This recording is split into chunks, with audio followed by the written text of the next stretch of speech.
Equities, we're looking at futures right now unchanged or a little bit higher on the day ahead of the open. Even after these worsening labor statistics, how much should the equity market be a gauge of financial conditions for the Federal Reserve, something to shoot for, with higher equity values being a good thing? Well, I don't think the Fed wants the equity market to go to any particular level. They do want financial conditions to be accommodated. They want markets to work. They want markets to be open and well functioning. And I think that's what they've achieved.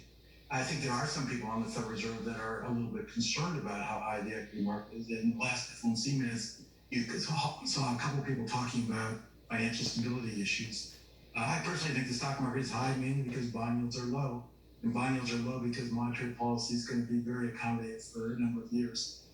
Well, but to the extent that the Fed is worried about the widening gap between wealthy and poor individuals, how concerning is it that their policies have pushed up asset prices, have created easier financial conditions, but clearly are not leading to a better labor market, given the fact that we're seeing a reversal in the claims numbers?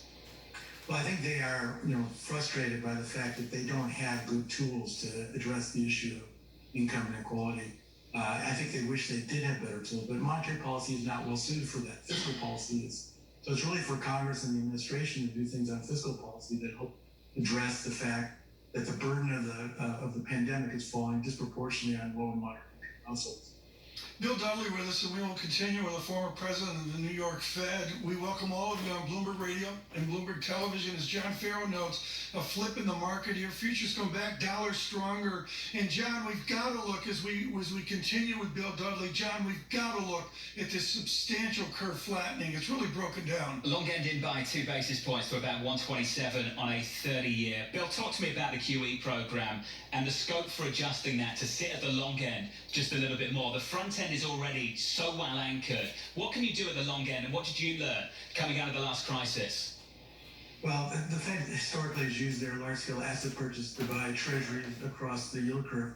They could decide to buy more longer maturity treasuries, since, as you point out, the short end of the treasury market is well anchored by expectations. The Fed's not move for several years. The Fed has indicated that they're going to shift their large-scale asset purchase programs from focusing on market function, which is now good, to focusing on how do you actually stimulate the economy.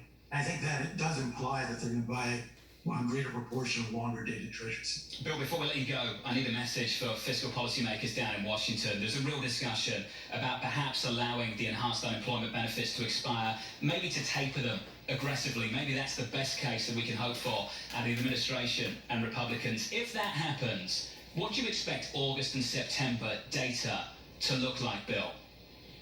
Well, again, I think it's going to depend more on the course of the pandemic and what social distancing that then requires. But if there is no extension of unemployment compensation benefits, then I think you will see consequences for consumer spending. The consumer spending has held up reasonably well, in part because household incomes have been well supported by fiscal policy. If that support ends, the consequences, what we're seeing in the labor market, are going to start to become more important in terms of household outlays. Bill, appreciate your time this morning. Appreciate your patience too. Great to catch up with you. William Dudley there, former New York Fed president. Tom Keene, we're breaking down a bit. Equity futures aren't doing a whole lot, but to see that in the data in the way that people expected, people worried about. The last couple of months of the huge upside surprises we saw in the payrolls report, for so many economists, that wasn't an indication of what was to come. The risk was that you extrapolated out that improvement too far, too quickly. We're learning that the recovery is constrained, and we're just starting to see it in the data. The initial jobless claims for the first time. I can't emphasize enough, John, the importance of the mathiness here. I look at a whole series of fancy moving averages, and the series is beyond elegant of a glide path in the vicinity of where we are. I'm not predicting up or down from here on claims, but John, it's unimaginable to everyone listening, watching, every expert we talk to, that we sustain over 1 million units per every Thursday on claims.